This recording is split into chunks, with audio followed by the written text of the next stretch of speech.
So it's me back again after a long wave of busy work. Sorry guys, I haven't found the time for making videos in the recent 2 months, but I'm gonna try to start again, and we're gonna do 2 videos every weekend. Okay, so we're gonna start 2 threads. The first thread we will keep going with the vulnerable machines, solving CTF challenges, and doing vulnerable hub. The second thread, I'm going to cover the basics of 2 aspects of penetration testing and cybersecurity. So basically, every week we will do 2 videos. Okay, one for vulnerable hub or CTF challenge. We will be solving CTF challenges as we used to do, and the other video I will first cover what you will need as a blue team member, or if you are, if you work as a blue team senior, or if you work as cybersecurity analyst, or I mean, whatever that goes under blue team, okay, the defensive side. Okay, so we'll be covering what you need to do, what you will face, okay, what you'll encounter during the work in or during your work in a blue team settings. And at the same time, we will cover how or what you will need, okay, if you work in the penetration testing arena, okay, basically red team training. So in this video, okay, I'm gonna start with the blue team training, okay. This video or the upcoming videos might be of benefit to everyone who work in the cybersecurity field, specifically in blue team settings, whether you work in monitoring firewalls, monitoring log events, detecting attacks, trying to analyze what's happening inside the corporate network or the perimeters. So everything that goes under the blue team umbrella or the blue team arena, this is going to be of benefit to you. Okay, so let me go ahead and start. So in this video, I'm going to explain to you the first phase or the first aspect of blue team that you need to understand, which is the identification process. So whenever you are tasked with doing vulnerability scan or detecting what's going on inside or around the corporate network, whether it's internal network or your client's network, you will first need to identify your target. Okay, you need to identify the assets or the clients inside the network which are going to be scanned for vulnerabilities. So the first phase or the first thing or the first task that you will undertake is the identification. You'll identify the hosts. Okay. So in my case, I have a running host, which is, a virtual machine, city a virtual machine, as you can see here. Okay. So I'm gonna take this as my target, okay, or as a client's computer or client's network. I'm gonna try to find out the vulnerabilities or what's happening inside this network or this machine, okay? The first thing first, as a blue team member, I need to identify the target and to scan it, okay? What are the open ports? What are the services running on these ports? After that, I'm going to conduct my vulnerability scan. But for this video, I'm going to do the basics of scanning, okay? So we're going to use Nmap for scanning. So you will start basically if you work with, so if you are working for a client, okay, and this client has a list of computers or hosts that you need to scan, basically, you're gonna, let's do a file, we're gonna scan a list of IPs, okay? So let's do a file over here. Let's say ip.txt, or let me go to my directory, cd-root. Okay, touch ip.txt. All right, so you're gonna grab the IP addresses, okay, and list them here inside this file, okay. In my case, I have only one IP address, which is the IP address of the machine that I am running on my host. So 192.168, which is the IP address of the machine, 136, I would say. Yes, 6. Okay, I'm going to save that file. Okay, so how do we go about figuring out what are the IP addresses of the clients that we need to scan in order to list them in this file?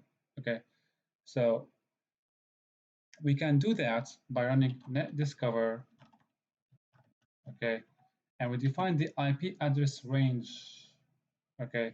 So the IP address range is like this, okay.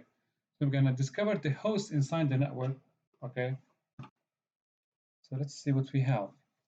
In my case, it's gonna be only one IP address, which is over here, okay. So if you have a list of IP addresses after the scanning or after the detection phase, you're gonna grab these IP addresses, okay, and list them in a file, and then you go about using Nmap, okay, to scan the host or to scan the hosts, okay.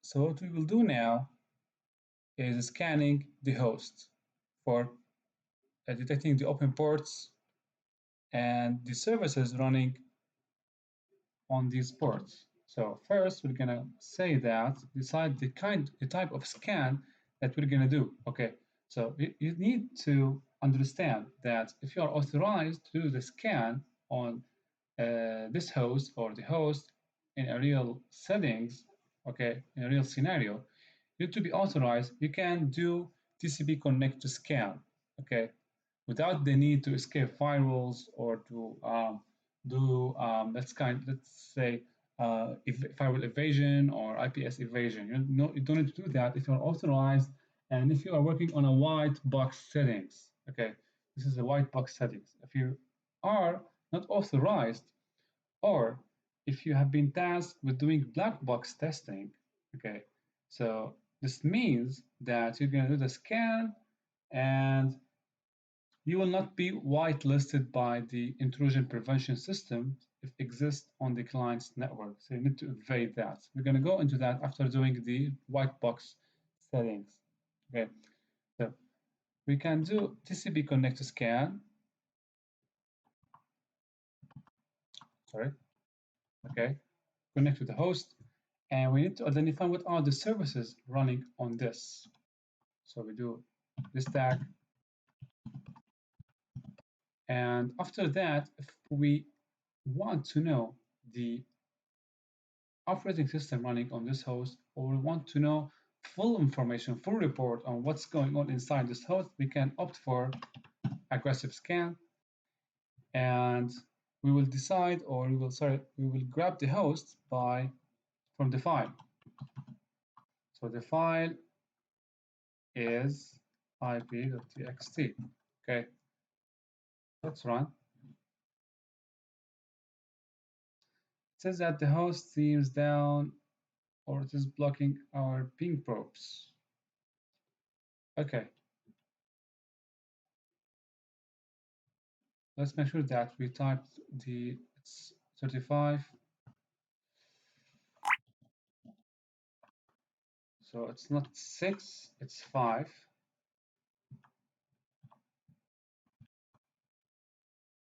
Run again. It should give me results right now.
Okay,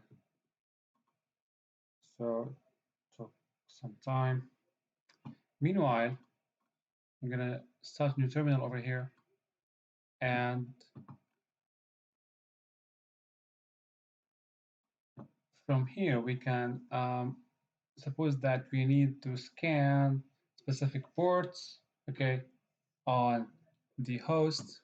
So we need to use the port tag to scan specific ports. Let's say we need to scan the port 80, the port 53, depends on the service that we need to find the port, the status of the port on the service. So we'll use the port a tag, okay? So we can use Nmap and the IP address. In our case, we need to grab this from the list, okay? If you have multiple IP addresses, you can grab them from the list, as I showed you here from the tag. But since I have one IP address, I'm gonna type the IP address directly. All right, and I can say that -b, and here we define the ports, okay? We can define range of ports, like, 21 to 200. This will scan port range from 21 to 200, okay? But if I need specific ports to scan, I need to define these ports. Like, for example, 21, 80, 443, etc. So we see here that it shows us that we have one open port, which is on the on HTTP, and two closed ports. So we got status. We got the information about the status of the ports that we are scanning. Okay. Suppose that we want to know the status of all the ports. Suppose that we don't have much information about the host. Okay, we are limited or are bounded to some limited information about the host. So we need to know all or everything running around this host without missing any port. So we can opt for scanning all the ports. Scanning all the ports using one tag, which is -b-. Okay, so we run this, and this will scan and go through the machine and find all the possible ports that could be open or closed. Okay, so as you can see here in this instance, okay, I'm gonna put this over here. Okay, so as you can see, we got information about so many ports over here, too many ports, open ports. Okay, this comes very handy when you want to know the status of the service, whether the service running on this port is vulnerable or not. Okay, which comes in the next phase of the blue team settings, which is the protection phase. Next, we need to identify the version running on every service over here, and then scan for vulnerabilities and prepare a report for the client that these services are vulnerable, and here's how to, let's say, patch them. Okay, if you're tasked with patching the vulnerabilities, we're gonna delegate that to the patching team, but this is how it works. So let's go over here to see what's happening with the scan. So it's finished scanning, and as you can see, we got a lot of information about the ports, the services, and the versions. So as you can see, this is very handy in the protections phase or the vulnerability scanning phase. So Node.js, and this is also open port, and this is a service. And at the end, we got some information about the operating system. I would say, yep, Linux, kernel 4, and this is the host. Okay, now suppose that I need to scan or I need to do black box scanning. Okay, so I don't have information about the host. Okay, I am not whitelisted in the intrusion prevention system of my client, so I need to scan the host of my client without triggering too much noise on the IPS side. Okay, let's go to the black box testing. So we need to evade the intrusion prevention system while scanning for my client. So let's clear that and see how this goes. Okay, so the same example over here, instead of TCP connect to scan, we will use steal to scan, okay, and we will use timing, okay. The -t tag means timing. So beside the t is a number. As the number goes higher, as the scan goes faster. So if your client has a lot of resources and, or let's say, fast network, internet network or fast bandwidth, you can go ahead and scan 5, which is very fast to scan. But this scan will trigger the IPS alarm. Okay, so in order to evade firewall and not trigger IPS alarms or trying to evade the IPS, we need to make the scanning slow. We can use 0 or 1. 0 or 1, which is very slow or sneaky scan, okay? All right, and then we're gonna use the tag -f, which is evading firewall. If you use these tags, okay, you're gonna scan all of the hosts of the clients within the network or the target network without triggering too much noise, okay? So let's hit enter. This will produce the same scanning result, but at quite much lower or slower time. So we're not gonna wait for that. I'm gonna skip to a more advanced features of Nmap and how you can use these features in real case settings. So I didn't go over every single tag, every single command of Nmap, because you can go on the internet, browse through the internet, and find all cheat sheets of Nmap, all the comments on how to use them. Okay, so we are covering only the real scenarios, how to use the Nmap in real case settings. Okay, so there is this called Nmap script engine. Nmap script engine is a very powerful script engine that you can use if you want to combine the scanning aspects with vulnerability scanning. Okay, so if you want to, let's say, find vulnerabilities and scan at the same time, you gotta use Nmap script engine.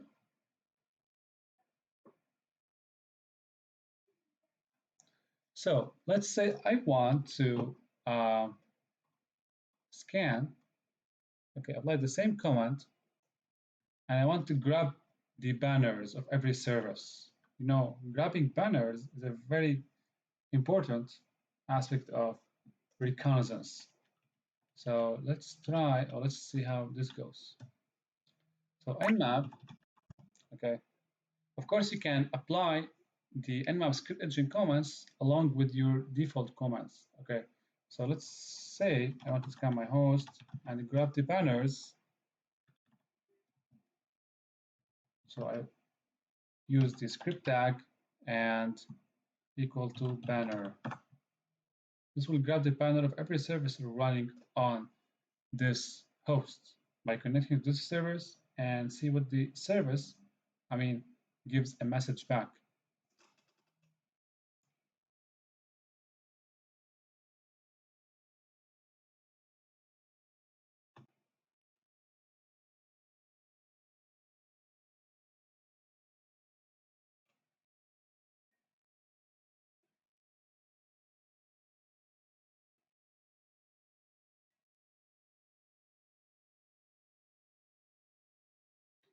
Okay, great.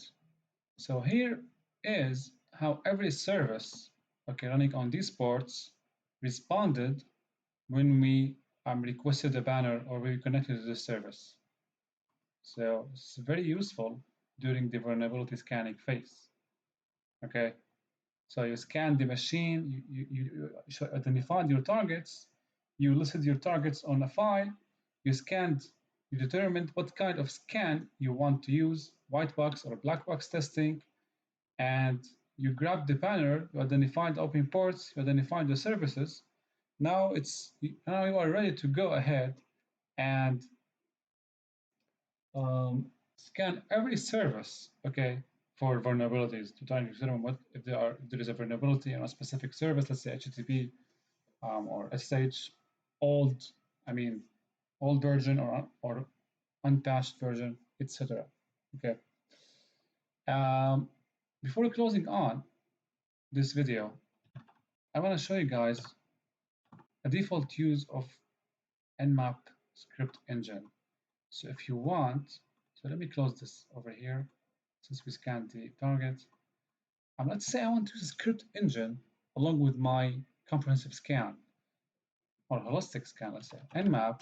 Okay, so I am, let's say, white box settings, SB Connect scan, and I want to know the services running, aggressive scan, and I want to use the Nmap script engine. So the Nmap script engine, you can go to the Nmap site and find lot of tags, lot of information how to do script engine, how to apply every tag on different scenario. Okay, but let me use one case here, which is the default script engine, which is considered safe and useful for discovery and scanning.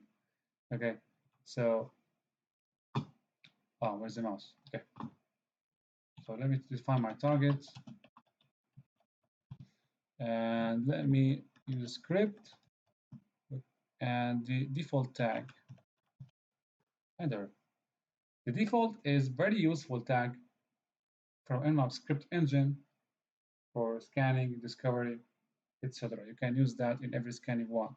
But if you are after a specific vulnerability to find information about, you need to use specific Nmap script engine tag. Okay, let me give you an example over here. Suppose that I am in the vulnerability scanning phase and I want to use Nmap script engine to find, let's say, or check for SQL injections. Okay, so all I got to do is do Nmap over here. SQL injections are vulnerabilities that's found in databases. Okay, over the over websites that are on port 80. So I need to define port 80 over here. Oh, sorry. Okay, and I'm gonna use a script tag. Okay, after that I'm gonna type HTTP SQL injection. Okay, and here is I define my targets 192.168. Now, if my target is running SQL database on on the back end of the website, okay, and if the SQL database is vulnerable to SQL injection, it's gonna tell me in this scan over here. But I don't think this applies to my host. Okay, so I'm just listing or typing the tag that you need to type in order, or if you want to scan for SQL injection using Nmap script engine. Yeah. Okay. So that's it, guys, for this video. Okay. I would expect myself to do the one vulnerable machine after this video. Okay. Yeah, that's it. See you in the next video.